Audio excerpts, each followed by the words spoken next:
اب بچیاں آزاد ہونا چاہتی ہیں، اور آزادی بھی وہ والی کہ جو بنیادی طور پر آزادی نہیں، فحاشی ہے۔ میں نے بہت پہلے کہا ہے کہ اسلام بیٹیوں کو قیمتی سمجھتا ہے۔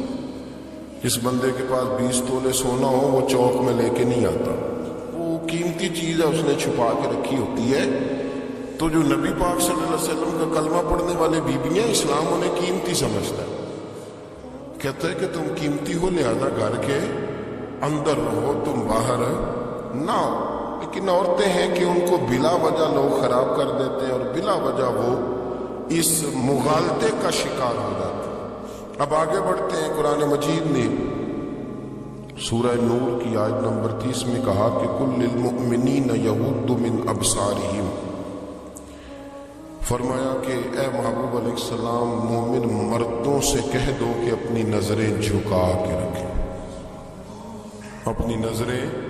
اور اگلی آیت میں فرمایا وَقُلْ لِلْمُؤْمِنَاتِ يَغْضُضْنَ مِنْ أَبْصَارِهِنَّ، فرمایا کہ اے محبوب مومن عورتوں سے بھی کہہ دو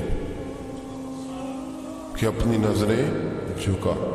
مرد بھی اپنی نظر جھکا کے رکھے گا عورت کی طرف، لیکن یہ ساری پابندی صرف مرد پر نہیں، عورت بھی غیر محرم کا چہرہ نہیں دیکھے گی، اس پر بھی اسی طرح نظر جھکانے کا حکم ہے جس طرح کہ وہ ہر دکاندار کو بھائی جان کہہ کے گفتگو کرنے کی اس کو بھی اجازت نہیں ہے کہ وہ بھی وہ سمجھے کہ پابندی تو مرد نے کرنی تھی، میں نے تھوڑی کرنی تھی۔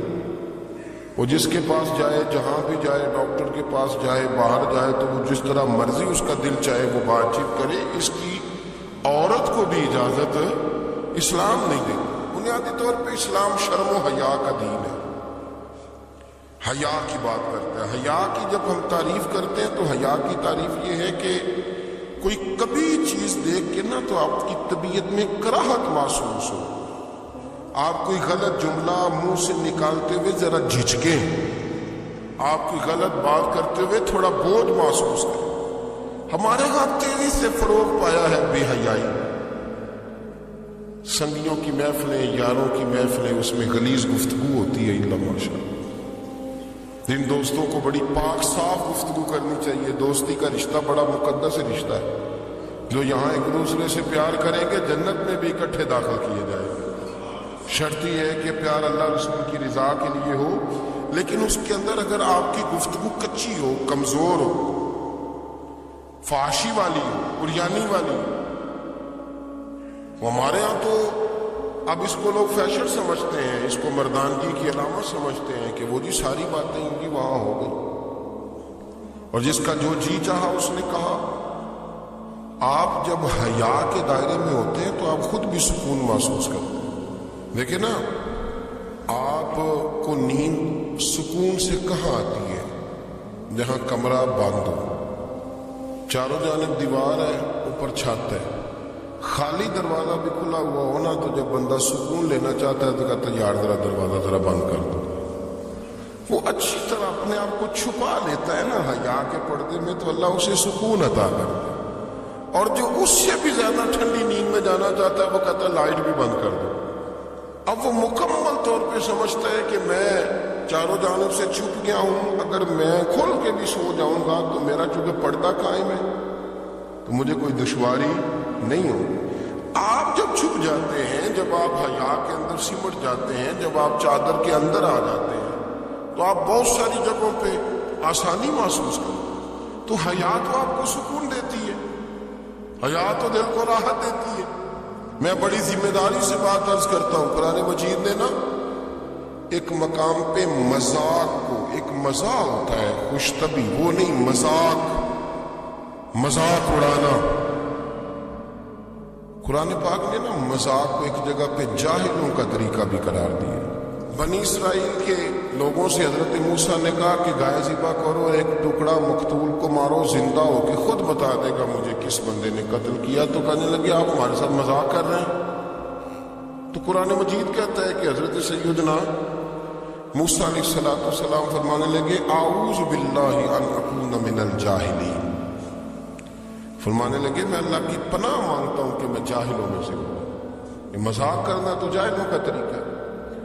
اگر آپ کی زبان سے بے حیائی کا جملہ نکل گیا، اگر آپ کی زبان سے بے حیائی کا جملہ نکل گیا، آپ نے کہہ دیا کہ ہم آزاد لوگ ہیں، جو مرضی کریں گے، جو مرضی کہیں گے، جو ہمارا دل میں آئے گا کریں گے، تو پھر تو لوگ آپ کا وہ حشر کریں گے کہ آپ سے برداشت ہی نہیں ہوگا۔ جس کا لوگ مذاق بنا لیتے ہیں اور جو مذاق بن جاتا ہے پھر اسے کوئی جینے دیتا ہے۔ آپ حیا کی چادر میں چھپیں گے تو بچیں گے۔ اگر آپ نے اپنا مذاق بنوا لیا یہ کہہ کے کہ میں نے مرضی کرنی ہے، پھر یاد رکھنا چھپنے کو جگہ نہیں ملی، پھر تکلیف میں آ گئے، پھر بہت بڑی اذیت کا شکار ہو گئے۔ شرم و حیا، عرب کے اندر جو کنواری لڑکیاں تھیں ان میں بڑی حیا ہوتی۔ الحمدللہ میں بڑے فخر سے کہتا ہوں کہ میرے پنجاب کی، میرے پاکستان کی بیٹیاں بھی 20 دفعہ ان کا ابا کہے تیری شادی کرنی ہے تو وہ آنکھ نہیں اٹھا پاتی آج بھی۔ یہ تو وہ چند لوگ ہیں جو کہتے ہیں ہم ہائی کلاس ہو گئے، ہمیں نہیں پتا کہ وہ روشن خیال ہو گئے ہیں کہ روغن خیال ہو گئے، پتہ نہیں کدھر چلے گئے۔ ورنہ ہماری بیٹیاں آج بھی جب ان سے ان کا باپ، ان کی ماں بات کرتی ہے تیری شادی کی، تو وہ تو شرم کے ساتھ پچھلے سے پچھلے کمرے میں چھپتی ہیں۔ یہ اللہ نے فضل کیا ہوا ہے اس ملت پر۔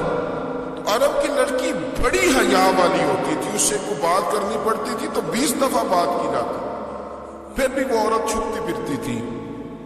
حضرت عائشہ صدیقہ رضی اللہ تعالیٰ عنہ فرمانے لگی میرے نبی پاک صلی اللہ علیہ وسلم عرب کی کنواری لڑکیوں سے بھی زیادہ حیا کرنے والے۔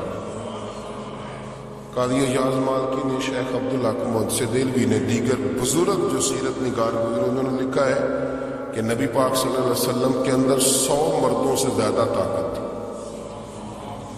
100 مردوں سے زیادہ طاقت۔ اب جو بات کہنے لگا ہوں، جو نتیجہ دینے لگا ہوں، اس پر خاص توجہ آپ فرمائیں گے۔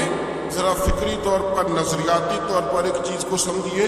ہم سمجھتے ہیں کہ جوان لڑکا ہے جو مرضی کرے، عمر ہے جی۔ آپ ذرا بات پر غور کیجئے گا کہ حضور صلی اللہ علیہ وسلم میں طاقت 100 مردوں سے زیادہ ہے اور حیا کنواری لڑکیوں سے بھی زیادہ ہے۔ ذرا اس بات کا تقابلی جائزہ کیجئے گا کہ طاقت 100 مرد سے زیادہ ہے لیکن حیا کنواری لڑکی سے بھی زیادہ ہے۔ اس کا معنی یہ ہوا کہ جس ٹہنی کو پھل زیادہ لگ جاتے ہیں وہ جھکا کرتے تو حیا تو حسن ہے، حیا تو آپ کو پاک صاف کرے گا، حیا تو آپ کو نرالا کرے گا، انوکھا کرے گا۔ وہ ہمارے ایک دانشور ہے تو انہوں نے مضمون لکھا، کئی باتیں بڑی پسند آتی ہیں۔ وہ کہتے ہیں کہ میری اہلیہ، ان کو بھی کسی نے مس گائیڈ کر دیا تھا، حالانکہ اچھی خاتون ہے، کسی نے مس گائیڈ کر دیا تو وہ بھی سماجی اور ویلفیئر اور یہ خواتین کو شوق ہوتا نا بننے کا، تو وہ بھی سماج کے اندر اچھا مقام تلاش کرنے کے موڈ میں آ گئی۔ تو کئی ایک دن جانا تھا تو بڑی بن سنور کے میرے ساتھ وہ گاڑی میں بیٹھ گئی۔ تو میں گاڑی میں، عورتوں کو یہ بھی مسئلہ ہوتا ہے نا کہ ہماری تعریف کرو، تو کئی دفعہ بعض مردوں بیچاروں کو جھوٹ بولنا پڑتا ہے، تو زبردستی کراتی ہے نا جی۔ تو اس میں گنجائش بھی دی ہے شریعت نے گنجائش دی ہے کہ کبھی بیوی کو راضی کرنے کے لیے خلاف واقعہ بات کرنی پڑے تو کر لینی چاہیے، تو وہ کراتی بھی ہیں۔ 3 موقع پر خلاف واقعہ بات کرنے کی اجازت ہے، واقعہ کے خلاف بھی آپ بات کر سکتے ہیں۔ جنگ کے موقع پر 2 لوگوں کو صلح کرانے کے لیے اور بیوی کو راضی کرنے کے لیے کر لیں کوئی ایسی بات، بے شک اپنی طبیعت پہ جبر کر کے کر لیں، گنجائش ہے، اجازت ہے۔ تو وہ کہتے ہیں جب وہ گاڑی میں میرے ساتھ بیٹھی بن سنور کے، تو وہ تقاضا کرنے لگی کہ میں نے بڑے اچھے کپڑے پہنے ہیں پر آپ نے توجہ نہیں کرائی۔ وہ سیانا بندہ تھا، وہ چاہ رہا تھا کہ میری خاتون سمجھ جائے۔ وہ کہتے ہیں مجھے پتا تھا کہ بیچاری مس گائیڈ ہو گئی ہے، دل کی بڑی اچھی ہے، سیانی ہے، لیکن اس کو کچھ خواتین نے، کچھ لوگوں نے مل کے اس کو ذہن غلط کر دیا ہے کہ سماج میں نکلو، باہر جاؤ، کام کرو، فلاں کرو، اپنی مرضی سے جیو۔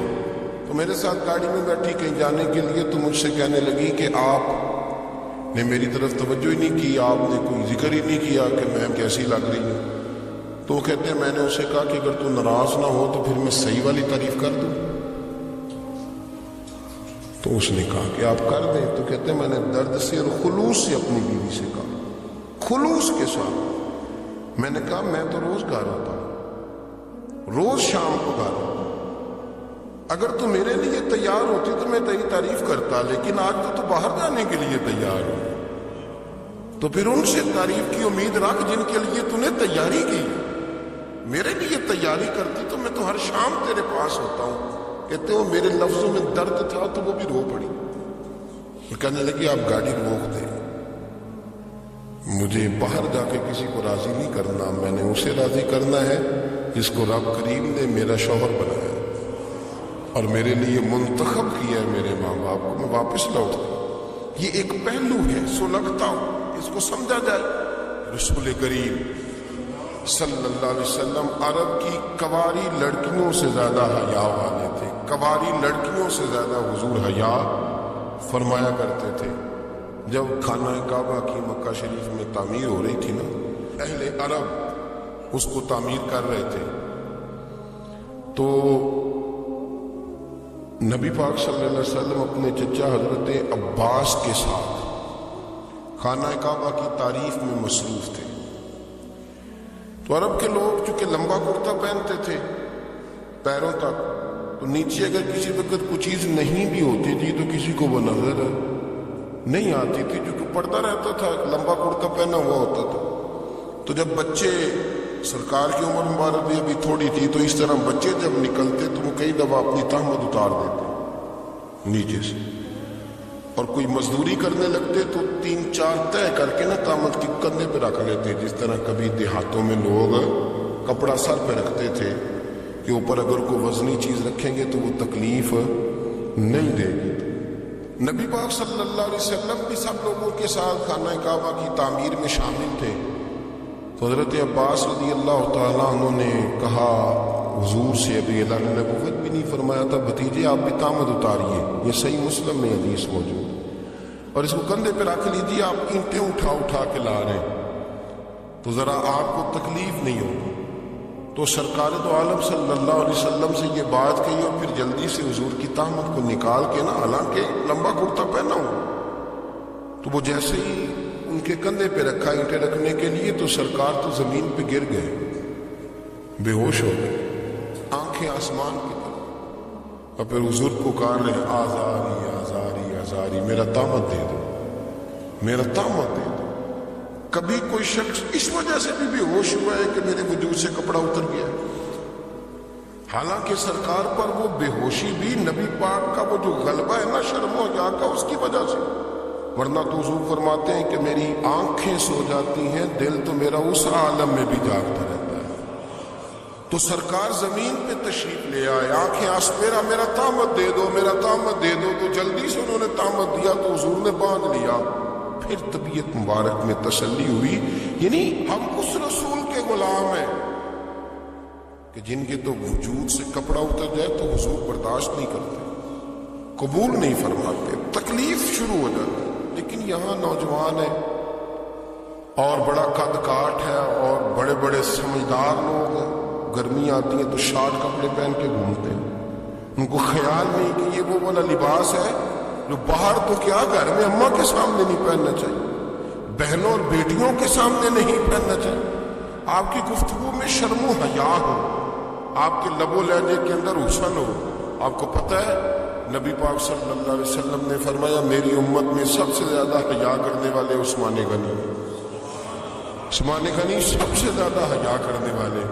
آپ فرمایا کرتے تھے جب سے حضور کا چہرہ دیکھا ہے میں نے کبھی اپنی شرمگاہ بھی نہیں دیکھی، میں نے آنکھوں کا وضو نہیں توڑا، اور جب سے حضور کے دست مبارک میں میں نے بیعت کے لیے سیدھا ہاتھ بڑھایا تو پھر سیدھا ہاتھ میں نے کبھی گندگی کو نہیں لگایا. حیا. آپ باتھ روم کے اندر بھی غسل فرماتے تھے تو کپڑوں سمیت کرتے تھے.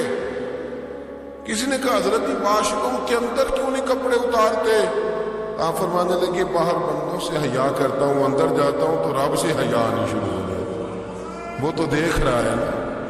تو میں جو بات آپ کی خدمت میں عرض کرنا چاہتا ہوں اس کو آپ سمجھیے گا میرے عزیز، کہ شرم والا مزاج، گفتگو بھی شرم والی، آنکھیں بھی شرم